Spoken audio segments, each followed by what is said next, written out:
Hello friends, Pastor Robbie Hyatt here, and I want to talk to you a little bit about emotions. You know, God created us to be emotional people. One of those emotions I talked about yesterday is loneliness. Now loneliness is most of the time is misunderstood because it's taken to be a negative emotion when actually God created it to be a positive one. See, God, I believe, and created loneliness to be that emotion that would help draw us back to Himself, because ultimately He wants to have a relationship with each of us. But often it can overwhelm us and lead us down the road of fear, doubt, discouragement, and even despair. Many things in life can be sources of loneliness. Health issues and physical challenges that we face that can be overwhelming and be a source of loneliness. There can be personal achievement that we lose and miss out on, plans that go by the wayside, goals that go unmet. And they can be sources of loneliness in our life where we feel unfulfilled. It can also be failures in life, business failures or personal failures, things that we try to accomplish and we miss out on or we don't see happen. And these things can cause us to experience the emotion of loneliness and become overwhelming to us at times. How about parenthood? Parenthood could be a serious issue or source of loneliness when it comes to single parents, not having a support system, not having the help that they need, or maybe dealing with a rebellious child, children that you raise to go a certain direction or to do certain to live a certain way, and they go off in an opposite direction, can certainly be a source of loneliness. And then there's death. Death of a spouse, death of a loved one, death of a child, a friend. These can be sources of loneliness, or even disability or disease, such as Alzheimer's or dementia.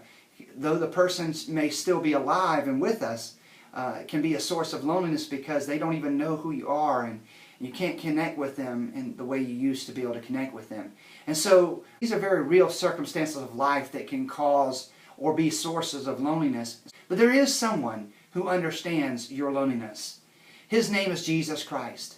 You see, it was Jesus who said that foxes have dens and birds have nests, but the Son of Man doesn't even have a place to lay His head. It was Jesus who couldn't even do miraculous works in His own hometown because the people refused to believe. And He said about them that a prophet is not without honor except in his own country. It was Jesus who would prophesy and speak to His own disciples just moments before He would go in the Garden of Gethsemane and agonize in prayer before being arrested and eventually crucified. It was Jesus who would say these words to His disciples, that all of them would leave Him alone and He would be left by Himself. And if it couldn't get any worse, it was Jesus, when being suspended between heaven and earth on that cross, in the moments before His death would cry out, my God, why hast Thou forsaken me?" Jesus knew a little something about loneliness. He understands it. The writer of Hebrews says that about Jesus that He is our high priest and that He can empathize with us in every way. For it was Jesus Christ who was tempted in all ways, just like we are, yet He did it without sin. You see, friends, Jesus Christ, the one who is with you, the one who said He would never leave you nor forsake you, the one who said He would be in you, it is Jesus Christ who knows a little something about loneliness. So the next time you experience loneliness and you're tempted to go down the road of doubt, fear, despair, and discouragement, why not turn to the Father? Why not be thankful that you have a friend who sticks closer than a brother? His name is Jesus Christ.